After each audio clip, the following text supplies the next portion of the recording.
Greetings, children in time and space. It's your host, Tomoya Shadow, and welcome back to the channel, and welcome back once again to some more of the great Ace Attorney Chronicles. We're going to be continuing right where we last left off in last week's live stream. We have made it to our next testimony with the Beat family here. So without further ado, let's get started right away with today's adventure and see what's in store for us. Allons-y! This case has nothing to do with Mr. and Mrs. Garrett. Believe me, London Bobby is good for his word. You see, sir, the windows are on the top floor of the Garrett house are top hinged casements. Obviously, if anything had been thrown out of the window, we would have seen it. I did leave the scene to go and fetch help, but my trusty Rolly was there to make sure nothing was disturbed. I didn't take my eye off the crime scene for one moment, sir. Nothing strange to report on that front, sir.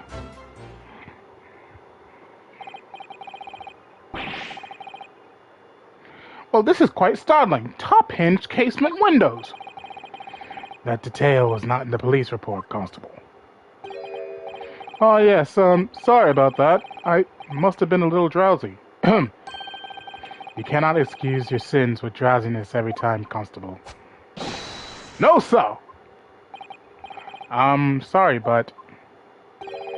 what exactly is a top-hinged casement window? And you cannot excuse your ignorance with such trite remarks, my learned friend. Of course. Sorry. I found it, Mr. Naruhodo. Cast your mind back to the windows in Mr. and Mrs. Garrett's room.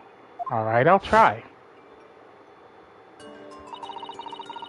So the window opens in order to allow air to circulate inside the house. But as it's a top-hinged casement window, it swings open along the upper edge, you see. I'm glad you've rectified your ignorance. A casement window's most prominent feature is its stay, a metal bar which prevents the window from being opened beyond a certain amount.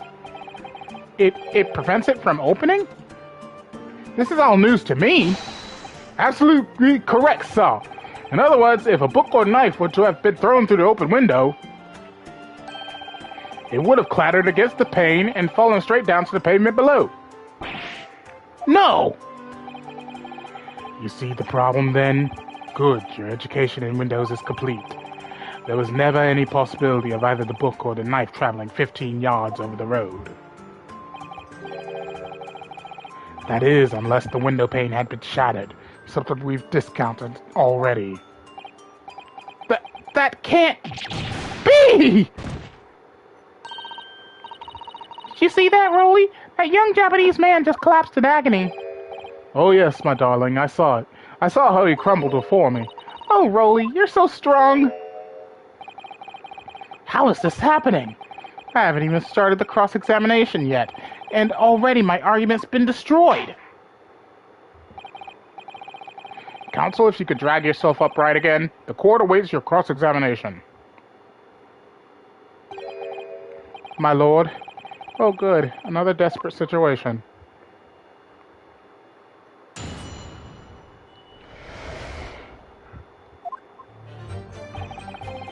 Okay, I didn't see anything that kind of stood out, so let's go ahead and press everything and see what happens. Hold it! How can you say that for certain? A very good question, sir. Now the answer is this. It has the noble founding principles of the force written on it as a reminder to all us policemen of our sworn duty. He showed us that before, didn't he? Did he? Can't say I remember. To patrol the streets of London town and uphold the peace of the common man. It's what the job's all about. And that is why I can stand here today beside my long-suffering wife and tell you a Bobby's good for his word, while rubbing my tired eyes admittedly. So! Oh, Rolly, you're so manly. Please stop with the cheesy romance. Of course I am, my darling Patricia. Oh, Pat. Oh, Rolly. I really can't stomach that. No, none of this is what I meant. I meant, how could you say for certain that this case has nothing to do with Mr. and Mrs. Garrett? Ah, I see, sir. You should have said so earlier, sir. Yes, well, so could you answer the question? That was a waste of time, then. Absolutely, sir. I want to answer it to the fullest of my abilities, sir. There's a surprising reason why Mr. and Mrs. Garrett's domestic dispute can't be related to this case. But before I get into that, sir, just one thing. Yes? I'd very much like you and all your countrymen to understand the great British institution of Scotland Yard. So I hope you'll take back some tales of us London Bobbies and how we uphold our guiding principles. I wasn't planning on going back just yet. I've only just arrived here. So to that end, sir, I'd be happy to lend you my warrant card for your perusal. But I must warn you, you won't be able to get through it without shedding a few tears. Thank you. I'll try. Constable Beat's warrant card has been entered into the court record. I might as well take a look-see at that.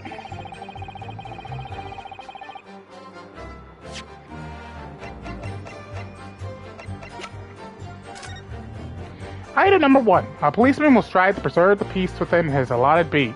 Item number 2. A patrolling officer is expected to walk 20 miles around his beat every day for the furtherance of community relations. And Metropolitan Police Regulations. Item number 1. Any crimes fall under the jurisdiction of the beat in which they are discovered. Item number 2. When a crime is discovered on his beat, a policeman must assist with initial investigations and help detectives. Oh! I wonder... Did this officer move the body? Well, I can't even say it's the body because the woman's not dead. Did he, move the victim? Interesting.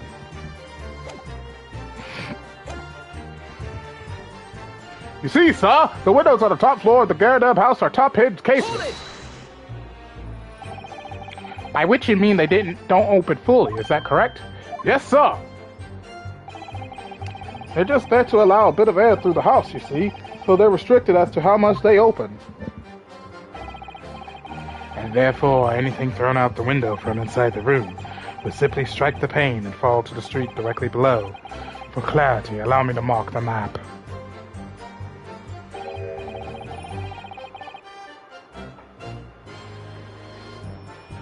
Here is the location where objects would have fallen. Yes.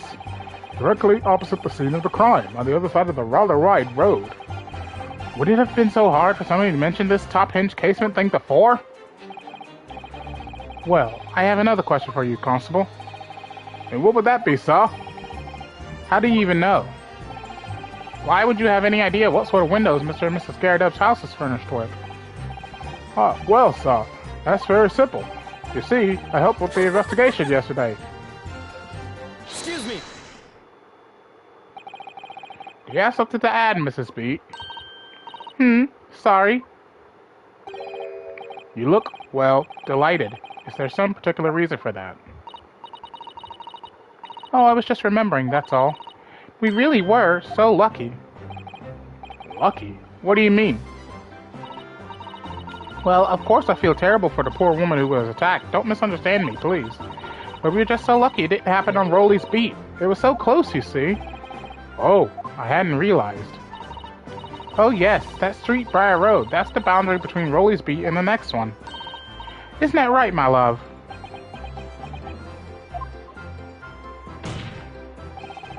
Constable Beat! Oh, yes, that's right. That's the reason I was helping out with interviewing the occupants of the Garrideb household yesterday. Their house was on my beat, you see, sir. That really was cutting it close, then. Constable, I wonder if you could clarify something.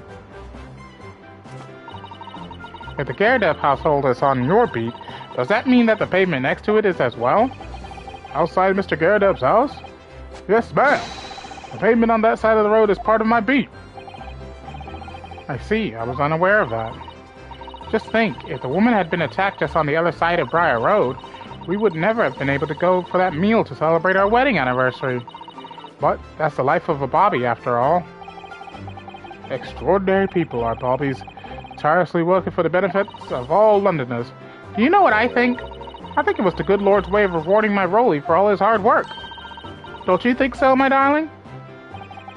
That must be it, Pat, my love. That must be it. I think perhaps we should make sure we have that information officially on record. Leave it to me, Mr. Naruhodo. I'll take care of it immediately. The case file's information has been updated in the court record. Okay. And now it's my turn, I think.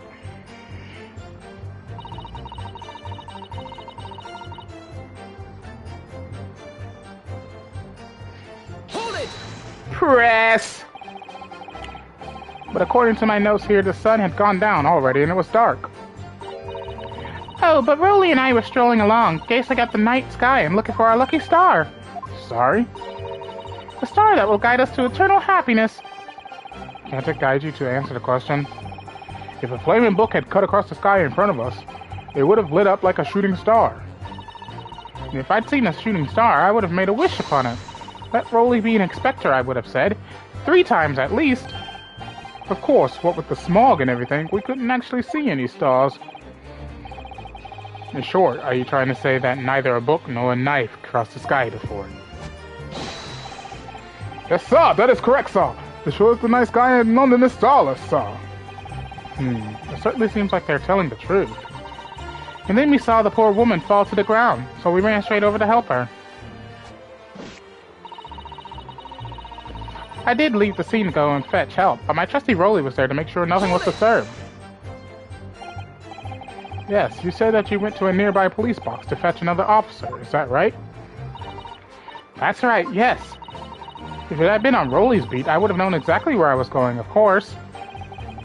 Don't feel bad, my love. You can't be expected to know the location of every police box on every beat. So Rolly told me the way, only I sort of got a little lost on the way. Patricia, my darling, that's why I love you. Your terrible sense of direction is bewitching to me. Oh, Pat. Oh, Rolly. Please, stop. I feel like Ryunosuke, just stop! So I suppose I was gone for about 15 minutes. But like I said, my Rolly was at the scene the whole time, making sure nothing was disturbed. I was off duty at the time, of course, but a true Bobby is never really off duty, sir.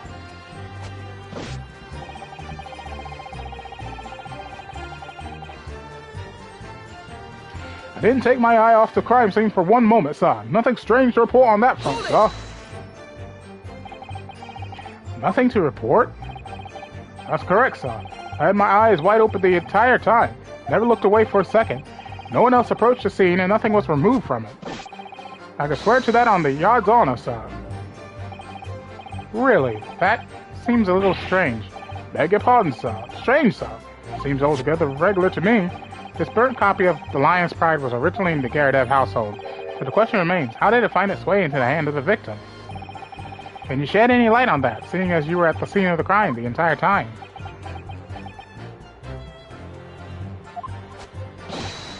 Aha!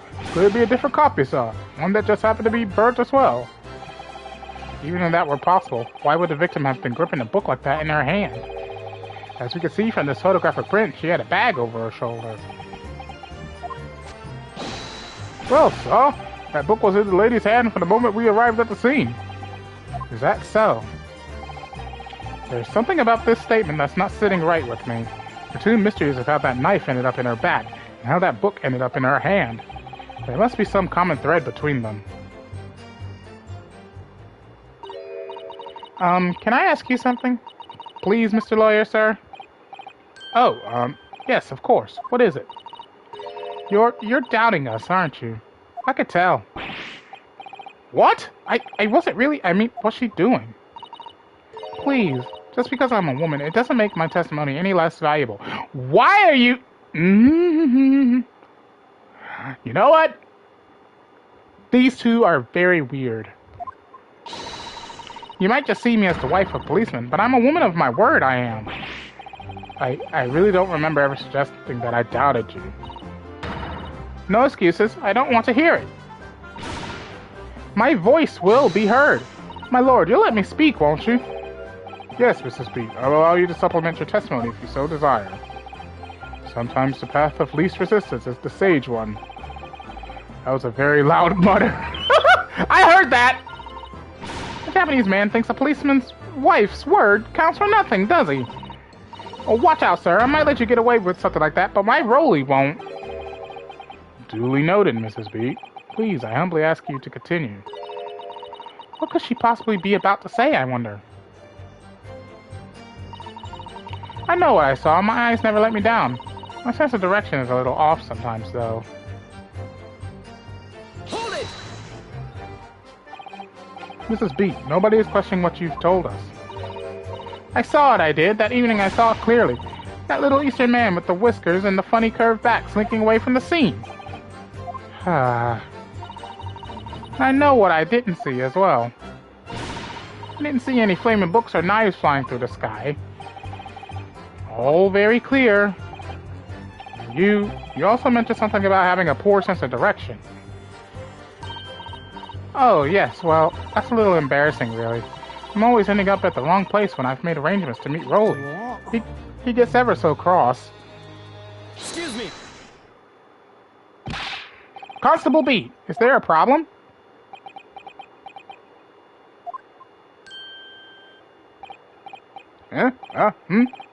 No, sir. No problem, sir.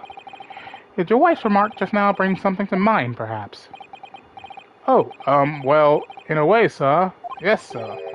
I was just remembering that the same thing happened that evening is all. You mean Mrs. Beat lost her way? On the night of the incident? Well, you see, I sent her off to find a police box at the next beat over from mine, but she was gone a fair bit longer than what I was expecting.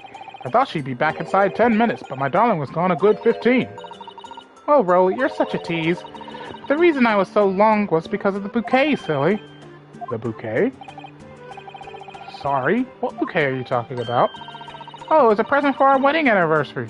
Rolly's so romantic. He saved up for it with farthings and happenings, and he found in the gutter and What is that word? He found in the gutter while doing his rounds. I don't know. Yes, how romantic. I'd forgotten all about it until just now. Had you, my darling? Oh yes. But that was just between us. No talking about it to anyone else, darling. You have to promise. Really? Oh. What was that all about? Constable Beat looked very obviously troubled during that exchange. I'm afraid I can't offer any useful insight, Mr. Naruto. But I'm quite sure of one thing. You have to ask Mrs. Beat about the bouquet. Mrs. Beat, this bouquet you just mentioned. I'd like you to add details about it to your testimony, please. Oh, really? Yes, I'd love to. And Van Zeeks is being very quiet. What happened was I dropped my bouquet and ended up losing my way for a while. Hold it! You mean you dropped the bouquet at the scene of the crime? Yes, that's right. Oh, I was so upset. When we ran over and saw it was a woman with a knife in her back, I was so shocked I dropped the bouquet Rolly gave me. It was in a dark spot where the streetlights weren't casting any light, so I didn't notice at first. And then you went to the police box to report it to the policeman whose beat it was on. Yes, and I came back to the scene together with the other constable, you see. That's when I spotted my bouquet again. But the funny thing was, when I went to pick it up, it was nowhere near the victim's body at all. In case you need reminding, Mrs. Beat, the victim is not deceased. I was all flustered for a moment before I heard a voice calling me from the other side of the road. Your husband, presumably? That's right. Silly me, I'd gone over to the wrong side of the street. Although, I'm going to blame the bouquet this time. I can't think how it got there. I really can't. So the bouquet somehow moved from one side of the Briar Road to the opposite. Curious indeed. Isn't it? But the worst of it is, I forgot to pick the bouquet up again when we left the scene. That beautiful rose Rolly bought me with that change from the gutter he spent so long collecting. By bouquet, do you perhaps mean this sorry solitary rose? Oh! Yes, that's it. That's the bouquet Rolly bought me for our anniversary with old bits of change he found in the gutter. Maybe just call it a rose. Tell us, Lord Van Zeeks, where did you come by the flower? According to the report by the police officer in charge of the crime scene investigation, it was found at the edge of the pavement in front of the Garadab household. In front of the Garadab's house? Although it wasn't noticed until the morning, as it lay where the street lamps cast no light. It was believed to be of no relevance to the case, since it was found on the opposite side of the thoroughfare. Oh, thank you, sir, thank you. Could I have it back now, please? No, I think for good measure this rose should be added to the court record as evidence. Oh. But it's a symbol of our love. I want it back after the trial. Do you hear me? I want it back. Good grief. Rest assured that I shall do my very best not to forget, Mrs. Beat. Really? Objection! Nothing to report, so why is the rose in front of their house? You claim, Constable Beat, there was nothing to report in the 15 or so minutes you were guarding the scene. But that cannot be. What? What do you mean to say? In your testimony just now, Mrs. Beat, you explained to the court that when you arrived back at the scene of the crime with the policeman assigned to that beat, the bouquet you had dropped at the victim's side was no longer anywhere nearby. Yes, on the opposite side of Briar Road, to where the victim was attacked. But considering the size of that meager bouquet, if a single sorry bloom can be so described, no doubt it was blown in the wind across the street, back into the gutter where it belongs. Meager? But if that were the case, why did Constable Beat not testify to that fact? No one else approached the scene, and nothing was removed from it. Constable Beat swore to that on Scotland Yard's honor. But the bouquet belonged to me. It has nothing to do with the case. That's why Rolly didn't mention it, I'm sure. No, because sadly it's not only your bouquet we're talking about here. More than one thing in this case is mysteriously the wrong way around. What are you talking about? Think about it. Besides Mrs. Beat's bouquet, there's Mr. Garrideb's book. Mr. Garrideb's copy of The Lion's Pride, which was thrown out of the window by his wife, would have struck the pane of the casement window and landed here, on the west side of the street. And yet, it is actually found here, on the opposite side of the road, in the victim's hand. Meanwhile, according to the testimony we've heard, Mrs. Beat's bouquet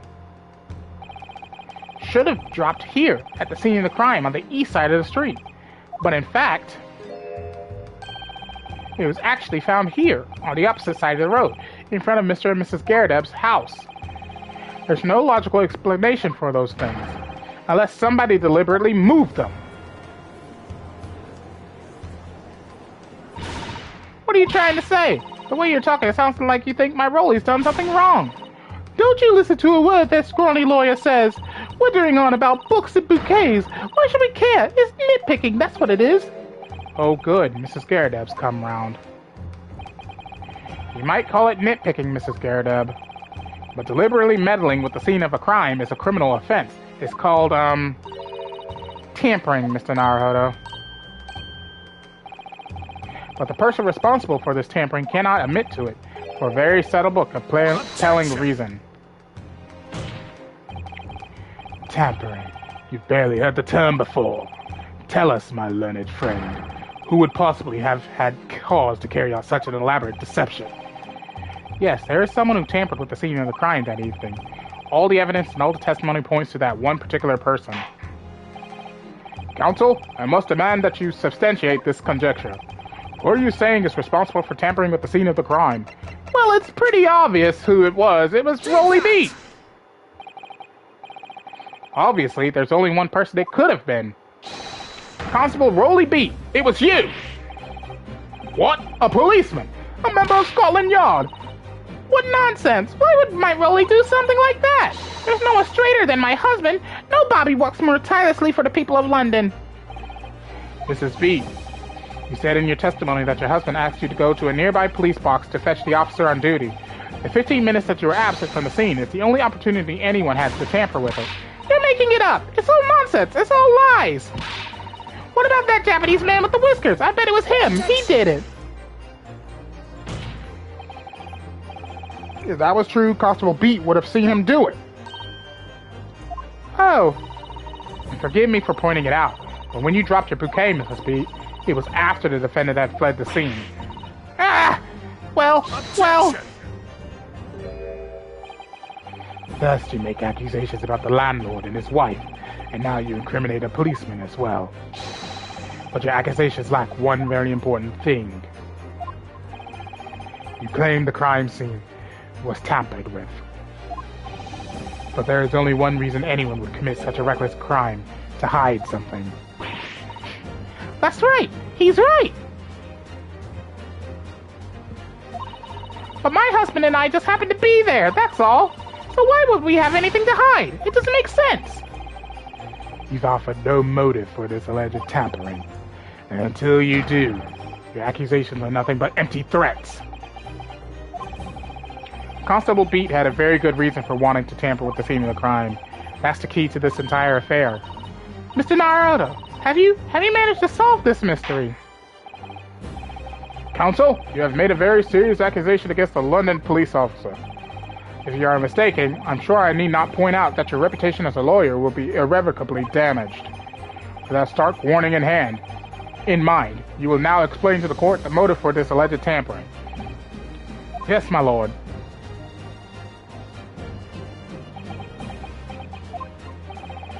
Constable Beast's motive for tampering with the crime scene was to hide where the victim fell. Easy. He was doing that for the sake of his wife. Where the victim fell to the ground. That is what this Bobby had to cover up at all costs. What? Where the victim fell? You mean where she was attacked? What are you talking about? We told you at the very start, didn't we? On the pavement of Briar Road. We saw it happen, remember? He was right here, as if anyone didn't already know. That's certainly what everybody has been led to believe. But in fact, that isn't where the victim was stabbed at all. What? What?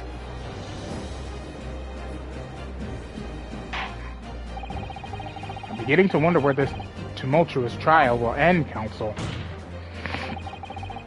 If that's your assertion, the court is dying to know, my Nipponese friend. Where are you proposing the crime actually took place that evening? On the other side! Right here! Take that! But that's... on the opposite side of the road. I don't understand. On the evening in question, Mr. Garadeb's book fell directly down from the open window above, and your bouquet, Mrs. Beat, never moved at all. What did move was the scene of the crime itself. Good gracious! Objection! Perhaps you haven't been listening to the ample testimony the court has heard. But these witnesses both saw the moment the attack took place. That's right, I saw it with my own eyes. It was 5 o'clock in the evening and already dark. There was the typical London fog on the ground. When you saw the incident unfold and ran to the victim's aid. That was actually on the west side of Briar Road. No, that's not true. It can't have been. Constable Beat then arranged for you to be absent for a while by sending you for help. And during the 15 minutes you were away, he transplanted the crime scene. He moved all the things shown in this print. The victim herself, the 4 books, he moved everything in fact, to the pavement on the east side of Briar Road. Extraordinary. But the constable overlooked one thing. What? What did he overlook? The bouquet, I presume. Exactly. The prosecution told the court just a few minutes ago about the discovery of the rose bouquet. Lord Van Ziek said it wasn't noticed until the morning, as it lay where the street lamps cast no light. Yes, it couldn't be seen in the dark, obviously. Which is why it was only the bouquet that was found in its original position on the pavement on the west side of Briar Road. And that is the defense's theory about what really happened that evening. How do you respond, Constable Roily Beat?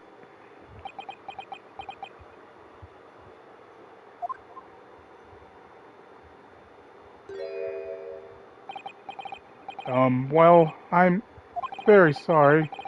I didn't mean to nod off again, but I haven't slept properly in a month. Did I miss anything important? Oh, Roly, it isn't true, is it? What the lawyer said is all lies, isn't it? No, it is, because you're the most upstanding, righteous man I know. I had a dream. A terrible dream. All the things I did that night. Everything come out. Everything exposed. Only, it seems It wasn't a dream at all. Good golly!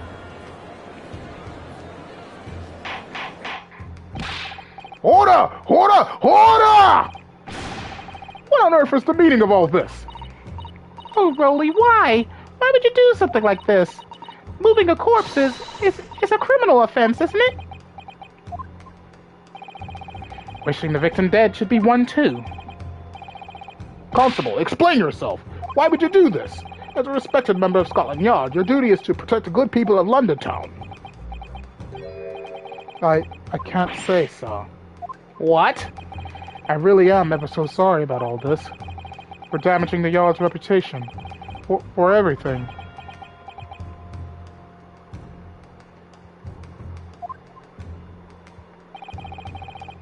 I have a possible explanation for why, on that particular evening, Constable Beat felt compelled to move the scene of the crime. I can think of one reason. What? How could you possibly know? You, a foreigner, presuming to understand the mind of a Scotland Yard policeman. And yet, Lord Venziques, it is this foreigner who has uncovered the startling truth of the matter thus far. I believe it would be beneficial to the court to hear this extraordinary young lawyer's theory. Counsel for the defense, if you please. Yes, my lord. Now then, I think you had better show us some evidence. At once, my lord. England, Japan, it makes no difference where you come from. Human emotions are the same. And I think I have a fairly good idea of the feelings behind this man's action. What gives away the motive for Constable Beat's unthinkable actions? Well, it's either the warrant card or the bouquet. I'm willing to bet I could choose either one of these and it'll work because he's a policeman and he wants to abide by the law. But it was their first anniversary together. So it's like the fact that the incident happened on his beat, he would have never been able to take his wife out on that dinner. So, yeah, human emotions are the same no matter what. Love defines everything. Take that!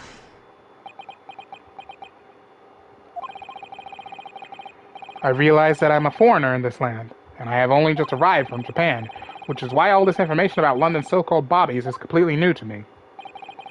I've learned that, though honorable, patrolling the beat is the most demanding work in the world, for example. Keeping the peace, looking after the citizens on this beat in all kinds of ways, there's no doubt that the young Bobby is charged with a great deal to do each day, certainly. But for Constable Beat, the day in question was special. Special? How?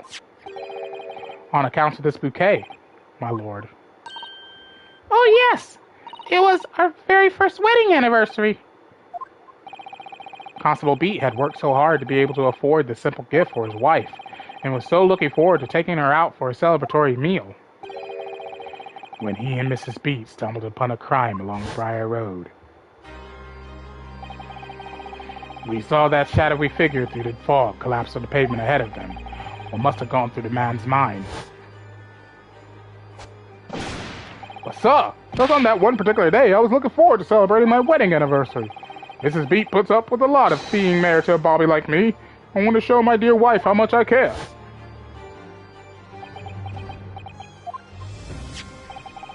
This is the warrant card that Constable Beat offered to lend to me earlier.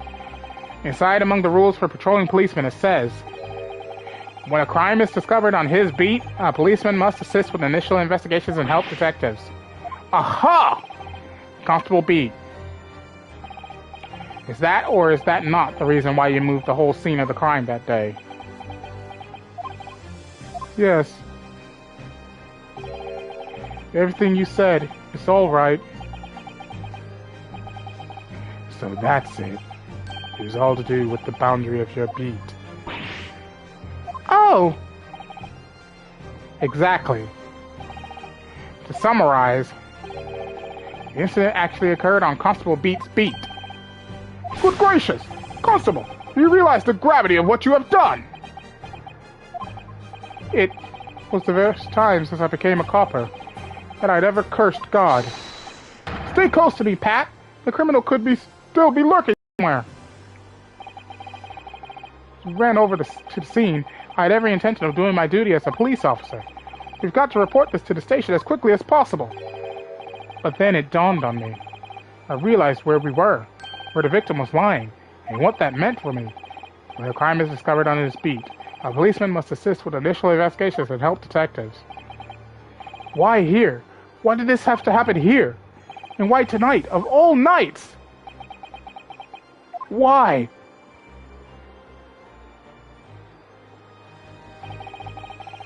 It's a copper's job to guard the scene of the crime, so I told Pat she'd have to go to the nearest police box to fetch whoever was on duty there. It was then, when I opened my mouth to speak, it just came out. I couldn't believe the words that were coming out of my own mouth. This is the next beat to mine, Pat. So you'll have to go to the police box that covers it. Turn right along Mearsham Street, and then...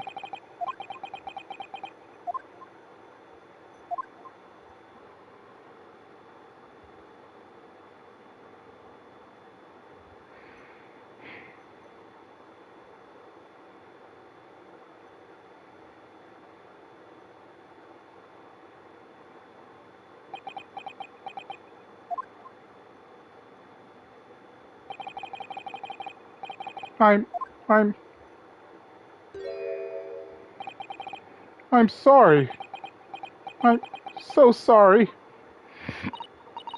Oh, Constable. I just wanted, just that one night, to take my Patricia out for dinner. Oh, Rolly. Just that one night. You knew that if the incident was on your beat, your evening of celebration would be ruined, and so you decided to move the entire crime scene outside your jurisdiction, just across the street to the east pavement of Briar Road, which falls under the neighboring beat's care. You see, I thought, well, I was sure the victim was dead, you see. I beg your pardon. Oh, of course he did. Otherwise my Rolly would never have left the poor woman on the freezing cold pavement. Ah, I see your meaning now. But God got me back for my sins, didn't he? That's why I missed the rose I bought for Pat. Oh no, Rolly, that was all my fault. I should never have dropped it in such a dark place. I'm so sorry, Rolly. And can you tell us, Constable? How many books did you move from the one side of the road to the other in total? Oh, 4 it was. Yes, definitely 4. 3 of them dropped by Mr. Natsume, and the 4th being the one that fell from the window upstairs in the Garadeb household, of course. But, what made you place that book in the victim's hand? When all the others were scattered haphazardly around, I mean. Oh, well, sir, that's because that's how I found it. How you found it? What do you mean? When you first ran over to the scene, the victim was already holding the book. So, when I moved everything, I made sure it was still in her hand. You're sure it was this book, The Lion's Pride, that the victim was holding? Oh, yes, sir. No doubt about it, sir. Interesting.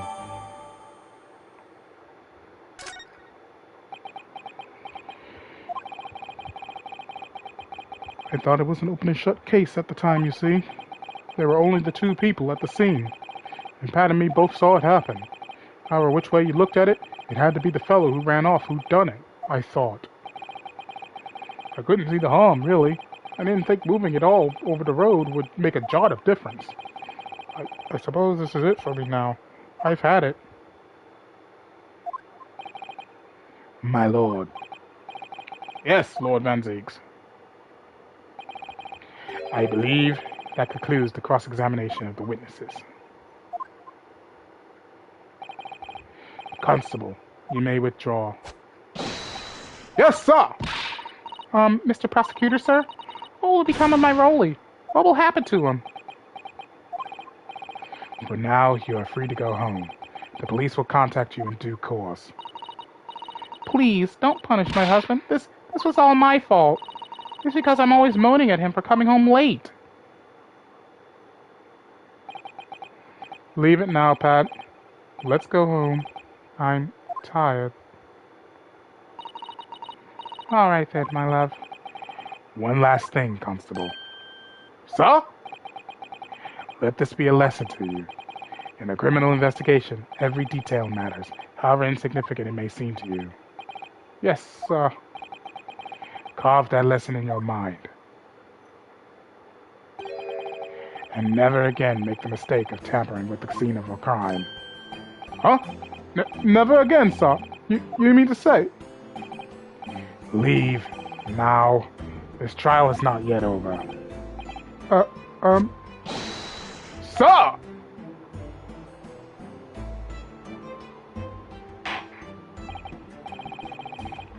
Well, quite a startling revelation, I must say. I ever thought of a third party transplanting the entire scene of a crime like that? Indeed, my lord.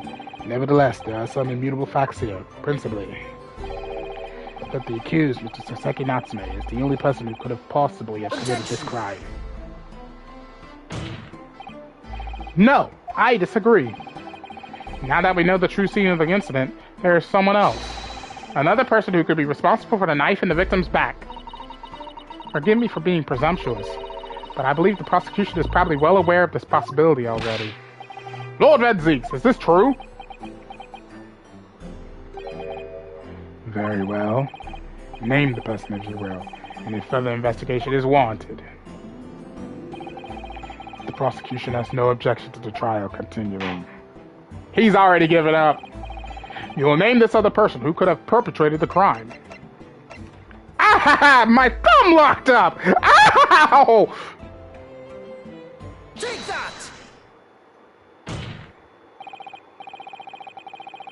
The defense would once again like to request a cross-examination of a new witness, my lord. Once again? My assistant made the same request earlier. In order to finally reveal the truth about this case. It's imperative that we cross-examine juror number 4, Mrs. Joan Garadeb. Me? Me? Oh, dear me.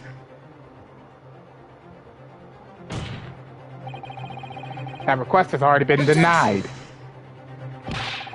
But the situation is very different now. Mrs. Garadeb, answer me this. What do you want now, you little toad? At the time of the incident, you were engaged in a violent argument with your husband, Mr. John Garadeb. Why is their name so similar? In the course of the argument, a minor house fire was ignited, and to clear the smoke from the room, your husband opened the window that looks out over Briar Road. Well, what of it? You threw this book at your husband when he was cornered with his back against the window. Upon striking the pane of the open top-hinged casement window, the book plummeted directly down, finding its way to what we now know to be the true scene of the incident. Yes, and as I said, what of it?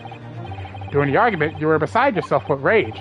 As such, you threw not just books, but anything you could lay your hands on.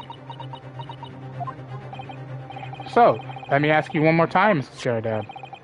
This knife, the one removed from the victim's back, have you really never laid eyes on it before? Oh.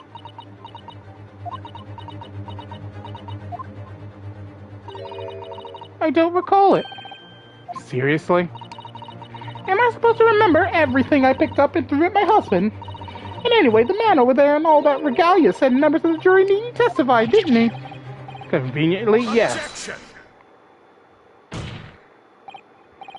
No, I have no recollection of saying that at all, juror number 4. Ha! You thought you were going to slip through it? No, you weren't! Not with this man! Oh! Make no mistake, you jurors are not special in any way. You are not immune to the judicial process.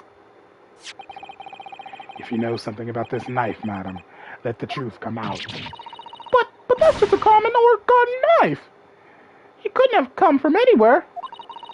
We have several like that at home. If one went missing, how would you expect me to know?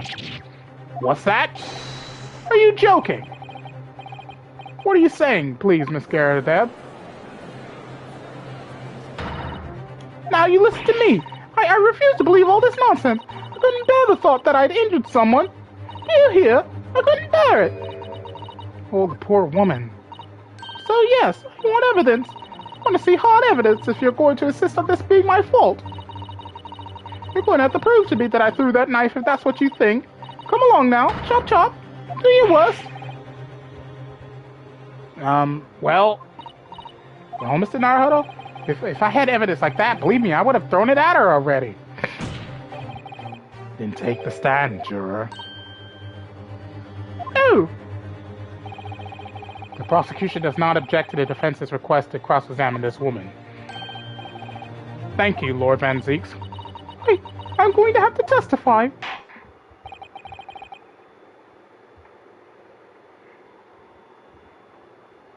Juror number 4, as I'm sure you will appreciate, having observed it with your own eyes today. Witness testimony can lead to the most extraordinary truths being unearthed. Truths of which the witnesses themselves may not even have been aware. Oh, dearie me. So I demand your full and unadulterated testimony, Mrs. Garrideb. And mark my words, in this court of law today, we shall extract the truth. Do you concur, counsels? Certainly, my lord. Oh,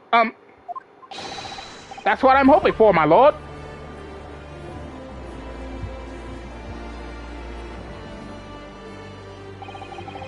This is such a strange feeling. For the first time since arriving in this country, it actually feels real.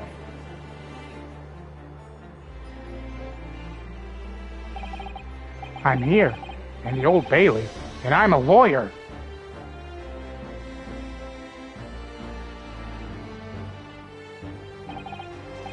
Witness, state your name and occupation. Oh, yes, my name is Joan Garrideb, and I'm a juror, and such like. It sounds like even she doesn't know if she's a housewife or a maid or what anymore. The court has decided your testimony is required in order to clarify matters in this case. Do you understand, madam? Yes, my lord. You will tell the court everything that took place at your household on the evening in question. And I warn you, do not attempt to hide the truth. Oh, dearie me. Chin up, Joni. Nothing to worry about now. I didn't know you were here, John. Wasn't only you in the room that day, old thing, was it? Rather think I ought to testify as well, don't you? But what about your knee, dear? Don't you worry about that. Hardly notice it. I'm not the sort of chap to leave a comrade to face disciplinary action alone. Oh, John. I presume you're Mr. John Garrideb. Yes, sir. Former Second Lieutenant of the 3rd Regiment of Fourth Northumberland Fusiliers, sir. Seen my fair share of action and now living the quiet life, as it were. The quiet life. You're not engaged in an incendiary battle with your spouse of the day in question. Well, yes. Quiet. I believe this may represent a verse in the proud history of the British court.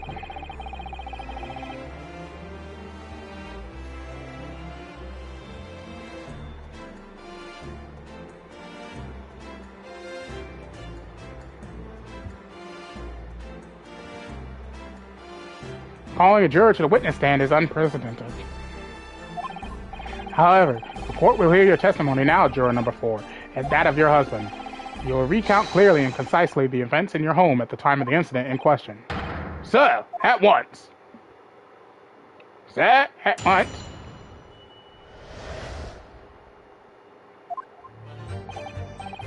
Yes, on the day you're referring to, the wife and I did have a bit of a skirmish.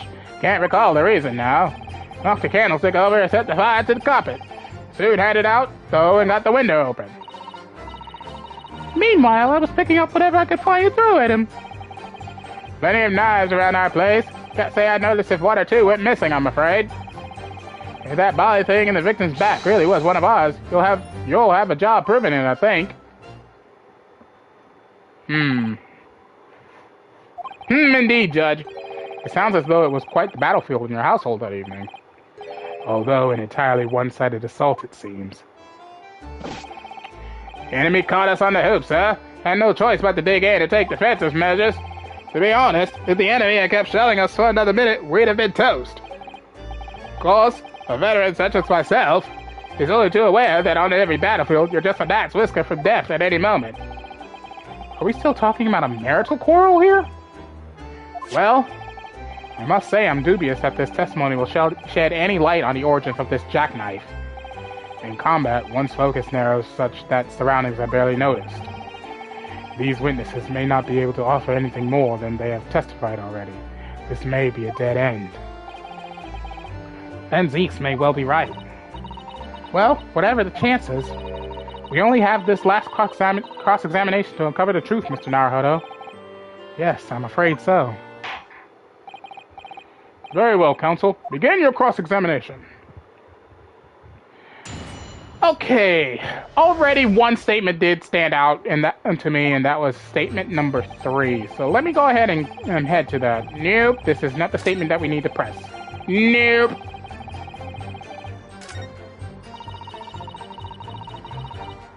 Hold it! Even though the room was on fire?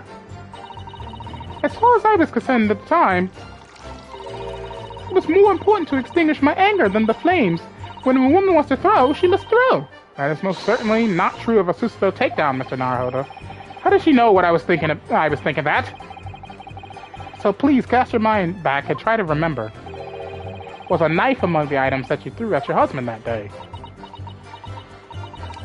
In all honesty, I don't recall. I feel I must point out that I'm no monster. Let me see. Some bread, a cabbage, garlic, a towel, and a sponge. A napkin. Excuse me. You have something to add, sir. Mr. Garadeb! Eh? Don't shoot! Sorry, I beg your pardon. Did your wife's remark just now bring something to mind? Nothing of any significance, no. Just that the barrage of projectiles the old thing launched in my direction was somewhat more solid than she implies. Books, bricks, and the fire poker, I seem to recall. Ouch. And the woman's aim is uncanny. She landed a direct hit with everybody. Ah! God grief, woman! We're not at home now. This is a court of law. Oh, dearie me. I'm so sorry, dear. She's burning the man in the middle of public? What's she even doing with a teapot in here? Honestly, John, I would never have thrown such things at you, obviously. Well, take a look at this, then. How do you suppose that happened, Your pipe, sir? Had this thing in my hand as usual at the time of the onslaught. Not to clean up with one of her soft projectiles she did, yes. And when I went to pick the thing up, it was broken in two. I'd like to see a sponge do that sort of damage. I see, your pipe was broken. It would never have been sent flying unless it was hit by something pretty solid. Anyway, I managed to bandage the thing off for now. Oh, you're one to exaggerate, aren't you, dear? I wonder what we should make of this account. It's definitely important. The defense believes Mr. Garadev's remarks just now to be of great significance. This war veteran's words only tell us one thing. Betray a fiery wife, in pipes as well as hearts, may be broken. Sentimental wisdom, perhaps, but hardly worthy of adding to the formal testimony. Indeed, common sense, one might say. Might one? In that case, would you at least permit us to examine the pipe, sir? Well, I don't see why not. Oh, dearie me, there you go again, trying to ingratiate yourself with a young lady.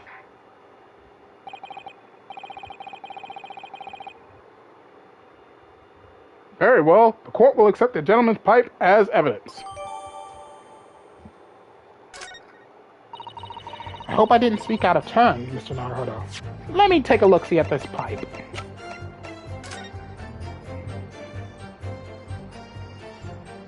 It's chipped. Something definitely hit it on the side. There's a small nick out of the bowl here, look. It appears to have been made relatively recently. You see how there are little scrapes and dents all over it? It's clearly a well-loved pipe. Yes, you're right. It seems to me recently that being well-loved goes hand-in-hand with getting some battle scars. This particular nick is catching my eye, though, because it's clearly new. Oh, there's the piece of the knife. Oh, something just twinkled inside the chamber of the pipe there. Yes, I saw it. Something stuck in there, I think. Let's turn it over and give it a shake. What's this? It's a tiny fragment of metal. It looks like the tip of a blade of something. The tip of a blade? Surely it couldn't be.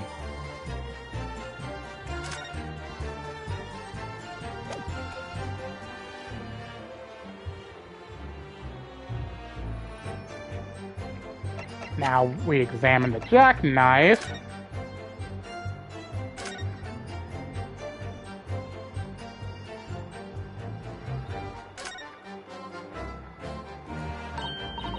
Oh, look here, Mr. Naruhodo, just at the tip. A small piece of the blade appears to be missing. Wait, part of it's missing? I could be wrong, but I've just got a feeling. You remember this? Oh, that's a tiny fragment of metal that we found inside Mr. Garrideb's pipe. Yes, so just maybe. Oh my, it's the perfect fit! Somehow, I just knew it.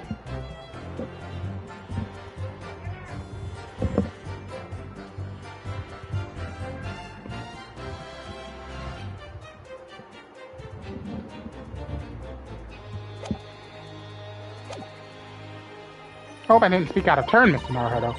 I was just feeling rather disappointed for you that your request was turned down. Oh no, it's fine.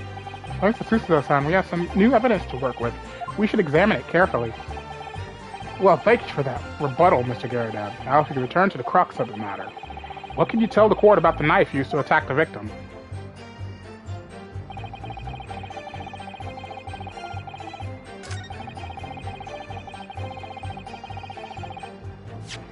Alrighty. Objection! Mr. Garrideb, could I ask you to take a good look at this, please? You can ask, but I can't see a bally thing. You can't? You used to call me Dead-Eye Dead back in the regiment, of course, and that was some time ago now. Even when I'm trying to enjoy a large print book by the fire these days. I struggle to tell a B from a D and a P from a Q, to be honest. Oh, he does. Dearie me, it's rather wearing being asked about every other letter and every other word. He must be very dozy. Oh, wow. What is that? A tiny scrap of metal. Yes, almost certainly from the tip of a blade. And what may appear at first to be just a tiny scrap is in fact a crucial piece of evidence. Interesting. And where did the defense come by this evidence? It was lodged in the chamber of Mr. Garrideb's pipe. My pipe, you say? By Jove, I wonder how that got there. And what precisely does this fragment of metal signify, Counsel? Are you suggesting that it is in some way related to the matter of the stabbing on Briar Road? Ooh yeah! Slap them cheeks! I am. What? When put together with another piece of evidence already in the court record, I believe this tiny fragment of metal will unravel the whole truth of this case, my lord.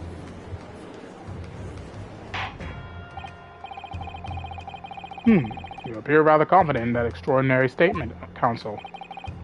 Very well then, present the pertinent evidence to the court.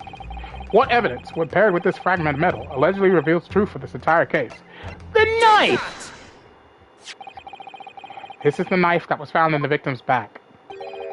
If you look closely, you will see that there is a small piece at the tip of the blade that is missing. A common issue with the inferior blades sold at unsavory street markets. Criminals who use them regularly leave the tips lodged in their victims' bones. And what of this particular knife? No doubt its tip has suffered a similar fate, now languishes somewhere near the spine of the victim. No, that's not the case. The tip of this particular knife's blade is the very fragment of metal we discovered in the chamber of Mr. Garrideb's pipe. Ah, my heart! Good grief, Lord Van Zeeks! I don't believe it. The knife of the crime scene and this fragment of metal are a perfect match. Good golly gosh! Order! Order! Order! Is this some sort of Eastern sorceries? This is no magic, my lord. This is a miracle. A miracle. So Van Seeks has figured it out, has he? Counsel, explain this extraordinary coincidence at once. Yes, my lord. The crucial point we have to ask ourselves here is when did the fragment of metal find its way inside Mr. Garadeb's pipe? Something that was clarified for us in the most recent witness testimony. I had this thing in my hand as usual at the time of the onslaught. Knocked it clean out with one of her soft projectiles she did. Yes, it would have never been set flying unless it was hit by something pretty solid. Oh, dearie me. During the argument between these two that occurred just as the victim was on the pavement below, Mrs. Garadeb flung this knife at her husband. However, the knife missed Mr. Garadeb, instead striking the pipe in his hand at the time, which caused the tip to break off. Of course. Good Lord! Yes, and that is when the tiny tip of the blade found its way inside Mr. Garadeb's pipe. The chances of that are 1,000,000 to 1! And yet there's no other credible explanation for how the tip of the blade ended up in your pipe. Then, after losing its tip, the knife ricocheted off the pipe and flew out of the open window. In short, this knife, which fell from the window of the Garadeb's house, is the very same knife that struck the victim in the middle of the back of the street below. Oh gosh, oh dear, oh, no! Objection!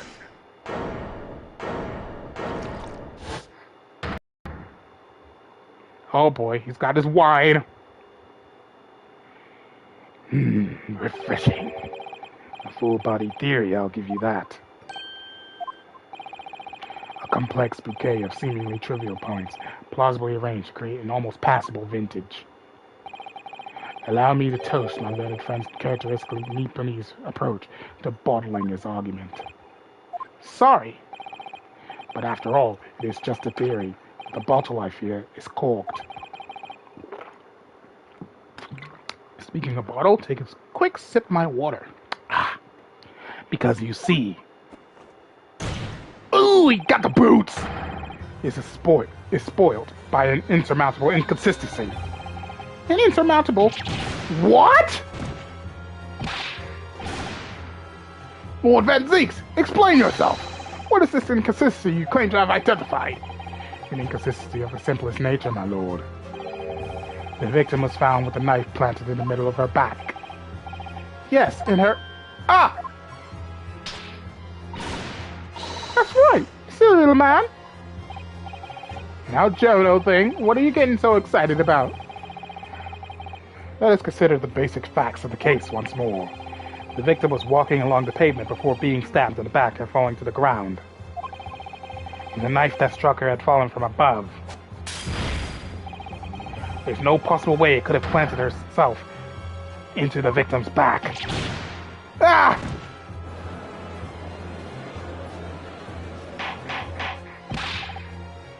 Order! Order!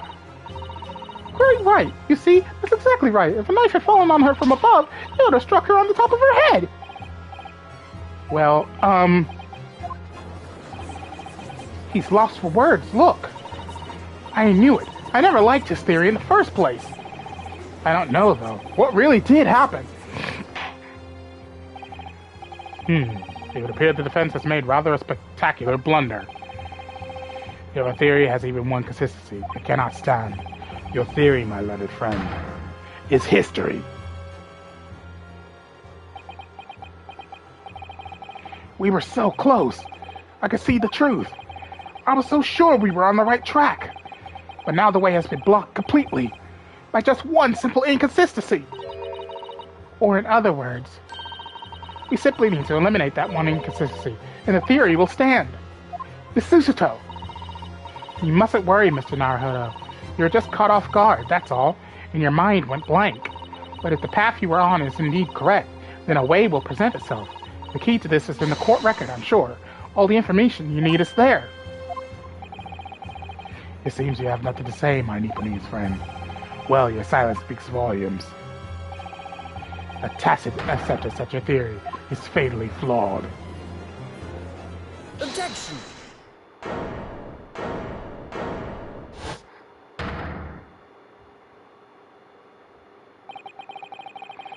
This inconsistency doesn't mean I was on the wrong track. It means that I need to sharpen my mind and dig deeper for the truth.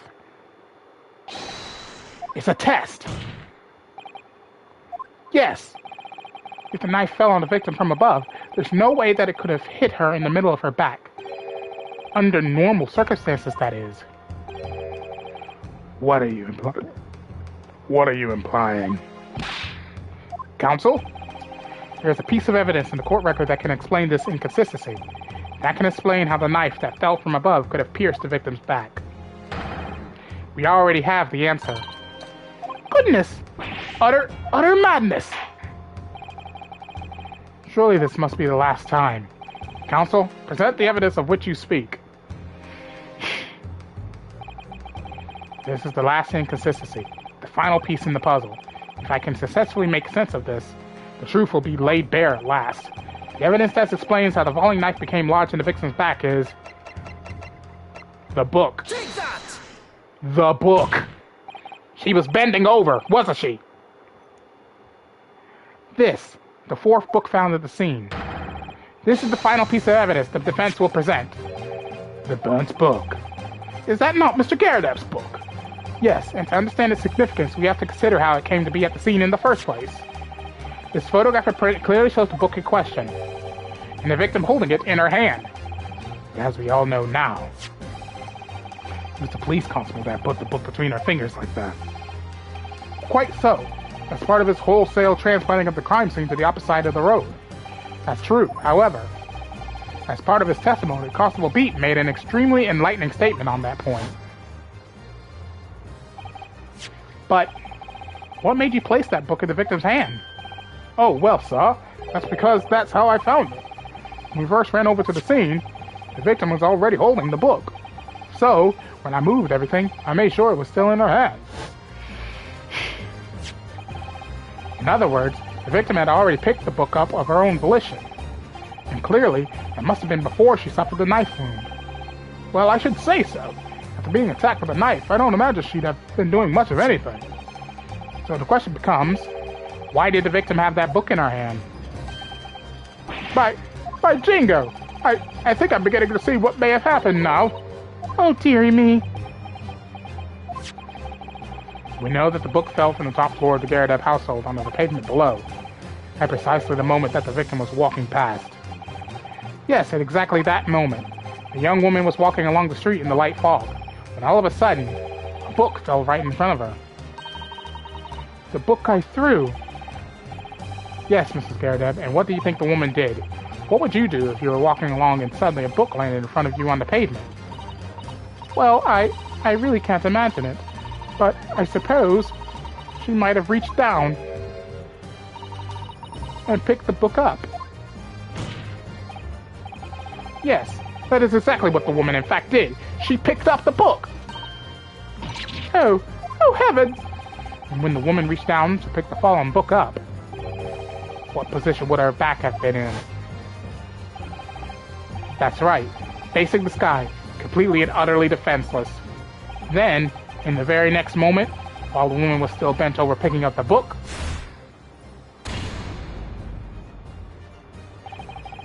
the next object fell from the room above, the jackknife, straight into the middle of her back.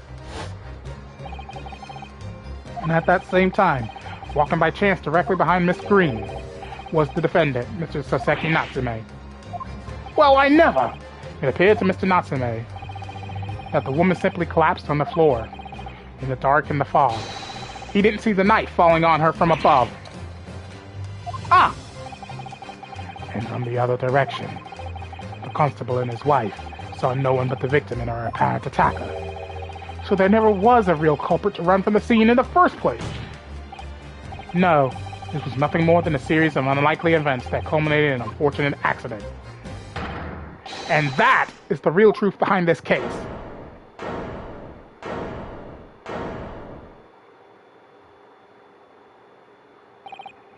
Well, Mr. and Mrs. Garredeb? The very first time you showed me that knife, I had my suspicions. I wondered if perhaps it might have been something like that. There, old bean. Poor Mrs. Scaredab. Of course, I never meant for anything of the sort to happen, but it was all my fault, wasn't it?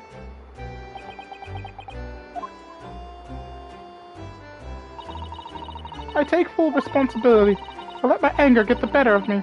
I threw that book, and I threw the knife as well.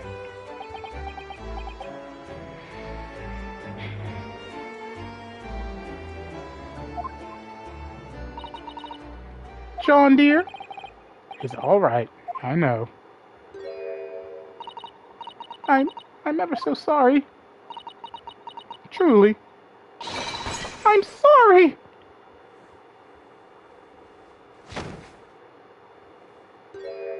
Nice catch.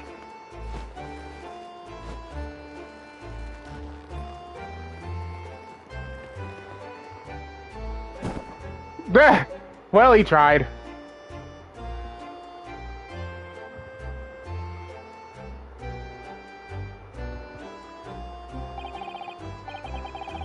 Lord Van Zeeks, what news of Mrs. Garradab? She's been taken to the infirmary. It appears that today's events have left her in a especially flustered state.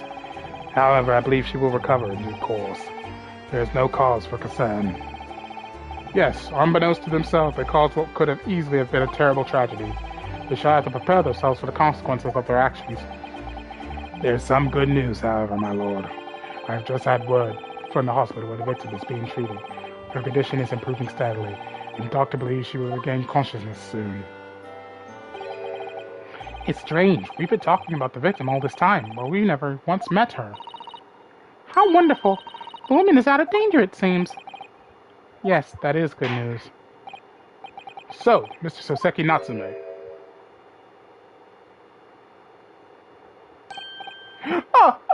Yes! On behalf of my fellow countrymen, I would like to take this opportunity to beg your pardon, sir. You came from your distant eastern homeland to study our great British culture, and have been repaid with immeasurable unkindness. Please accept our heartfelt apologies.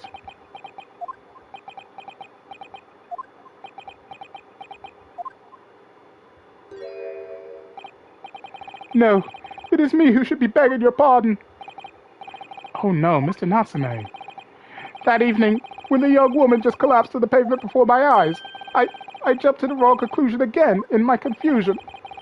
What conclusion, sir? I was sure that the woman was dead. Yes, Constable Beat said the same thing, didn't he? He thought she had been killed too. I suppose she must have looked completely lifeless.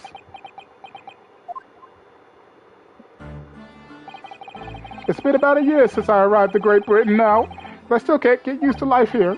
I can't relax. I'm sure there are evil spirits lurking in the fog, like they're haunting me. Poor Soseki-san. His imagination really has got the better of him. Yes, poor man. So when it happened, I thought the young woman had been taken by the fog spirits. I should never have dropped my books like that and run away. I should have called for help, for a doctor, for the police. Instead, I've managed to create a rift in the relationship of trust between our two empires. And for that, I am truly sorry.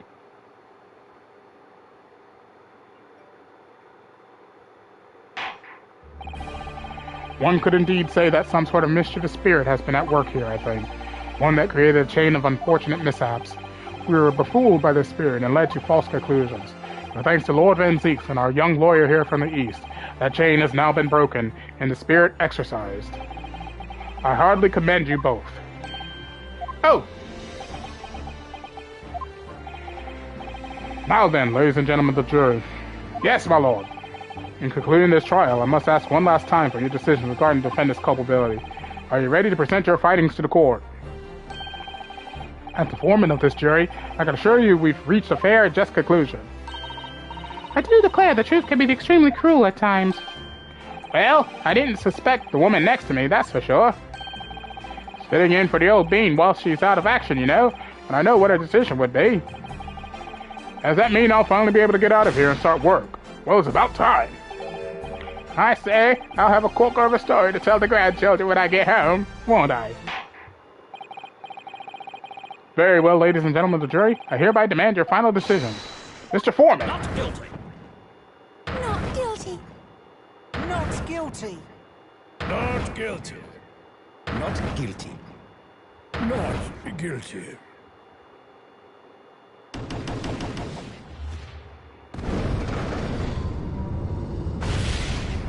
Framed!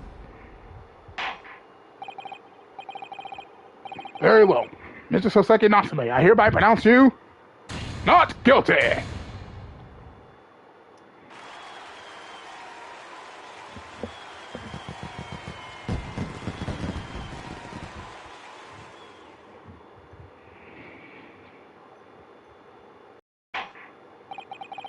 And finally, Mr. Natsume.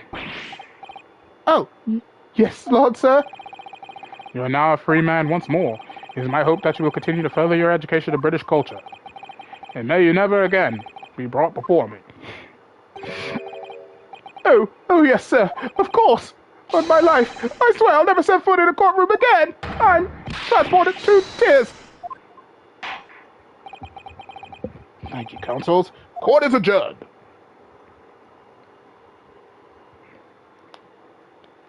Phew!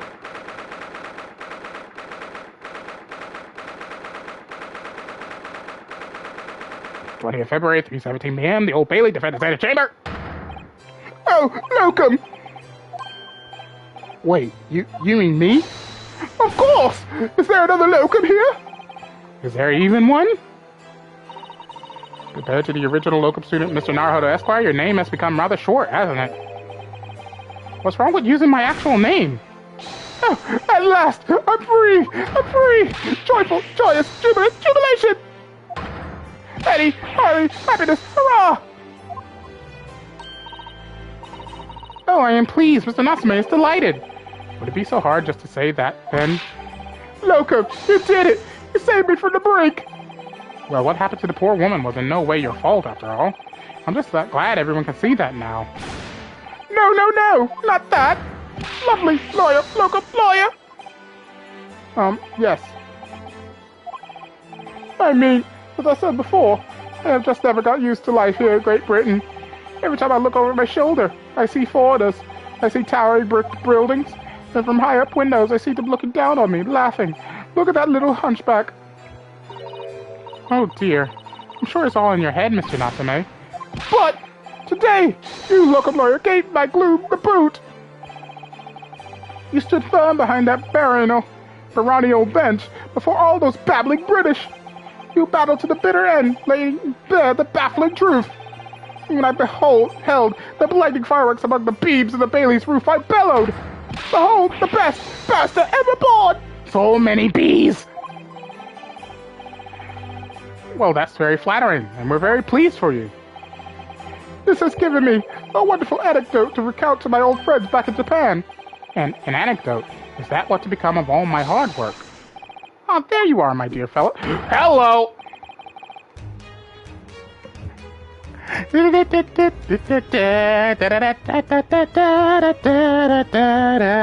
Hello, Sholmes!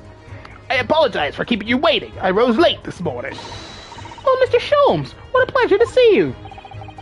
I see I'm here not a moment too soon. A disaster has been averted, I'm glad to say. Oh. The trial shall begin presently, Mr. Naruhodo, and I wish you the very best of luck. It's just finished. What? No! In my haste was in vain! Ah! It's you! Hairlock Sholmes! Oh, have we met, sir? This is Mr. Natsume, the man you had arrested, Mr. Sholmes. Ah, I see. I failed to recognize you at first. Our previous encounters have taken place in the gloom, either of your bleak lodgings or that prison cell. I simply couldn't place that curious face in the light. Charming. This is all your fault, Hairlock Sholmes! You're the reason I had to go through this terrible ordeal. I'm going to give you a piece of my mind! My apologies, sir, but I assure you, I have placed you now. You're the fellow who abandoned that poor young lady and ran off, are you not? Ah! Had she been taken to the hospital more urgently, I feel perhaps she would have regained consciousness by now. Oh. But it was unavoidable, I'm sure. We are but human, after all. Anyone would have been shaken by such an experience. He can't win. I do feel very badly about how I behaved. Well, never mind. Now then, what was it that you wanted to say to me, sir? Nothing. Priceless! Oh, I am sorry, really, but... that was quite priceless. Poor Saseki-san. He had no chance. Still, on the bright side, you've had an extremely entertaining experience without paying a penny. And it would seem you were not even found guilty. But there is no bright side. Whatever do you mean, Mr. Natsume? Even after this, I'm still cursed by the spirits and now by the Reaper. Ah, Lord Van Zeeks. I haven't forgotten, you know, what facing that man in court means. Even if you're found not guilty, you're still doomed. It will be all right, Mr. Natsume. If the Reaper appears trying to make trouble, I will protect you. Why? Why the Susanoo takedown? With a perfectly executed Susanoo takedown. Much as I like being turned on my head, a bit of warning might be nice next time, Miss Susato.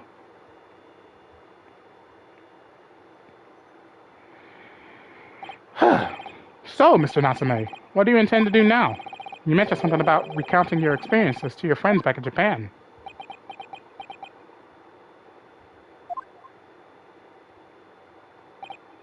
Yes, I intend to return to my homeland soon. Oh! It has already been a year since I arrived here in Great Britain. I have visited universities, libraries, bookshops. I've been honored with the tutelage of professors. I've learned so much about the wealth of literature here, and the city it has shaped. I have come to realize that it is my calling to sail home and tell my fellow countrymen about it. That's very touching, Mr. Natsume. Or, in perhaps less veiled terms, you wish to withdraw halfway around the world to escape the terror of the Reaper's curse. That's not it at all! The more I learn of literature, the more this strange feeling claws at my insides. I feel compelled to return to my roots and attempt to pen a work of my own. Oh, I see. A work of literature by Saseki-san. Could be an interesting read. And what about Miss Susato and yourself, Mr. Naruhodo? Sorry, what about us? Will you return to Japan alongside your mustached compatriot? Why would we? A week has not yet passed since we arrived in London. And only now does it feel as though we have finally found our feet. And you are accommodated in a hotel at present, are you not? That's right, but we need to find lodgings before it bankrupts us. I've calculated we can only afford another 10 nights before our entire budget is exhausted. Well then, you can take my lodgings. Oh, the windowless room? Ah, but what it lacks in windows. It more than makes up for with a floor, a ceiling, and walls. Great. And of course, I'd be happy to leave behind the accursed evil spirit. Oh my, an evil spirit? Oh yes. It tries to suffocate you while you sleep. It's an infallible wake-up call. I would never want to live in a place like that. We'll think about it if that's all right. Perhaps I could offer a more welcome alternative. Would you consider taking lodgings with me? Really? Well, a vacancy has conveniently presented itself. Though it is up in the attic, I might add. Are you sure it isn't just a storage loft? I spoke with the landlady this very morning on the matter of price, and Iris has cleared the room as we speak. You must come at once. I presume you have no luggage to speak of? Oh, this is simply wonderful! What an honor to be invited to take lodgings in the great detective office attic! I'm too overcome for words. So suggest that we look elsewhere, is that it then? And it's settled. Iris will prepare a welcome dinner this evening. And you must come too, Mr. Natsume. I insist. I don't know what to say, but thank you, and yes. Wonderful. And I'll go and complete the paperwork for your formal release, Mr. Natsume. It shan't take long. Somebody's happy.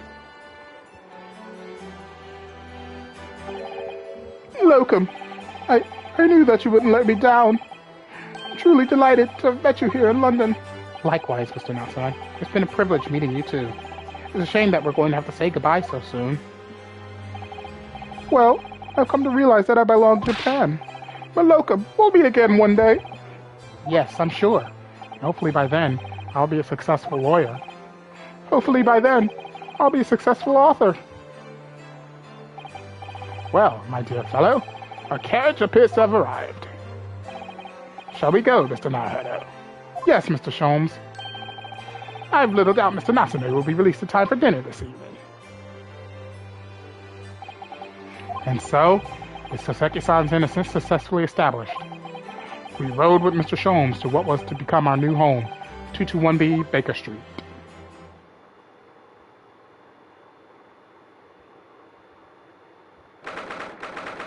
20th of February, 4:41 p.m., the attic room.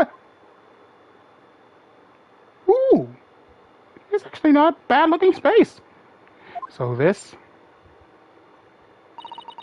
is to be our new office. Yes, our office. I rather like the sound of that. Me too. It's simply wonderful, isn't it? I hope you can see this, Kazuma.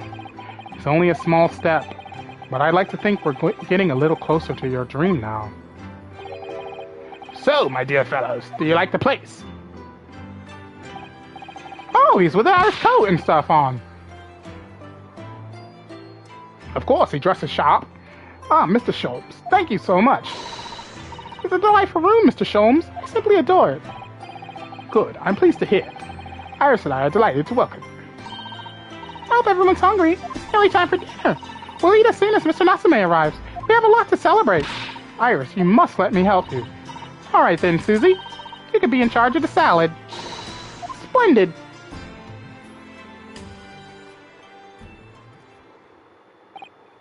So, Mr. Naruto, how does it feel? You have your own office in the capital. It's very exciting, actually. I can't help wondering what adventures await us. Those were precisely my sentiments when I first established my office at these premises. Until I discovered the dark truth about the city of London, that is. Sorry? London is a glorious place, full of wonder, opportunity, prosperity, and mirth.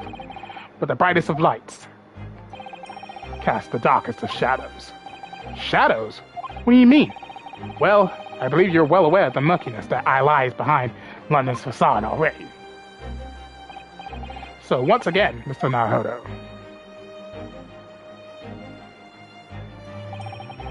welcome to London.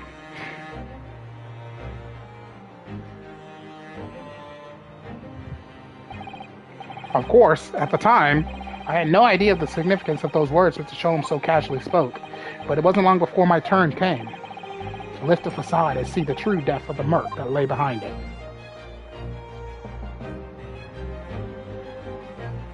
And that brings an end to episode 4. We shall be starting episode 5 tomorrow. And whew. Oh, no, not in a different save slot.